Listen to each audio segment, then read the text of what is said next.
Bonjour à tout le monde et aujourd'hui j'aimerais qu'on revienne sur un problème et une vraie problématique je trouve dans le jeu vidéo, même si ces gens-là essaient de retourner le problème à l'envers, mais le jeu Eternal Strands est sorti récemment, donc il y a une démo qui est disponible sur Steam et le jeu est disponible aussi Game Pass, donc si vous voulez essayer c'est assez sympa, ça a une petite vibe Shadow of the Colossus avec une gestion de la magie et tout ça un petit peu systémique, c'est vraiment cool, le jeu en plus est beau avec des graphismes assez simples, donc voilà, essayez-le, ça coûte pas bien cher, c'est une démo, ou même dans le Game Pass. Mais le souci, c'est que quand j'ai vu pas mal d'avis là sur Xbox ou sur PC ou autre, les gens venaient gueuler que le jeu était wokiste. Alors déjà, va falloir arrêter avec ça de le sortir comme si c'était une insulte et de le sortir à tout va pour tous les jeux que vous voyez. Parce que là, pour le coup, en fait, on joue un personnage féminin qui fait de la magie. On a une escouade avec des personnages féminins, masculins, des personnages de différentes espèces. Et l'univers est particulier, ça on nous le dit assez vite. Mais pourquoi vous voyez du wokisme? Je vois des gens réclamer du Helldivers, réclamer du Stellar Blade. Mais il est où votre problème? Je veux dire, le personnage n'a pas un bonnet H, donc tout de suite ça vous fait chier.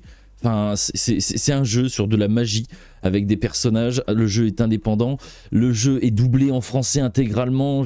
Pourquoi vous cassez les burnes? Si le jeu ne vous plaît pas, n'y jouez pas.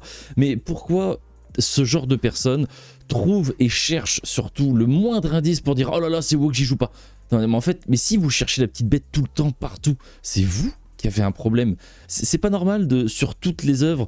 On l'a vu récemment là, sur la vidéo que j'avais faite sur Intergalactique de Naughty Dog avec Bugland, qui voilà fait le contenu qu'il fait et a la commu qu'il a, enfin je reviens pas là-dessus, mais à chercher la moindre petite bête sur juste une bande-annonce, sur juste un trailer d'intention qui vient donner un petit peu la direction, l'ADA et présenter le personnage principal, à chercher la moindre petite bébête, à dire regardez, c'est une femme, elle a pas de poitrine, on dirait un homme, enfin c'est des trucs très graves et merde, c'est du JV.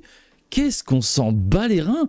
Littéralement, on s'en fout, ça n'apporte rien, ce n'est pas le propos, c'est un personnage comme un autre. Quand vous regardez Kratos ou le personnage de Geralt dans The Witcher, je suis désolé, c'est pas le personnage le plus commun qu'on croise, et dans le cas de The Witcher, en fait c'est quelqu'un qui se faisait discriminer, il a une tête de mutant, on l'apprécie quand on a besoin de lui, mais sinon on lui crache à la limite au visage, et je vois pas d'où est le problème de jouer une femme, d'avoir d'autres propos, d'avoir des équipes un petit peu mixtes. Quand on voit un jeu qui pourrait être qualifié d'extrêmement woke, c'est Mass Effect. Mass Effect, c'était très bien. On avait une escouade, on avait notre équipe qui était de toutes les espèces de la galaxie, avec des hommes, avec des femmes, quelle que soit leur orientation sexuelle. Il y a même des espèces qui sont asexuées, qui peuvent prendre le sexe de n'importe quelle espèce, avoir des relations et se reproduire avec n'importe quelle espèce de la galaxie.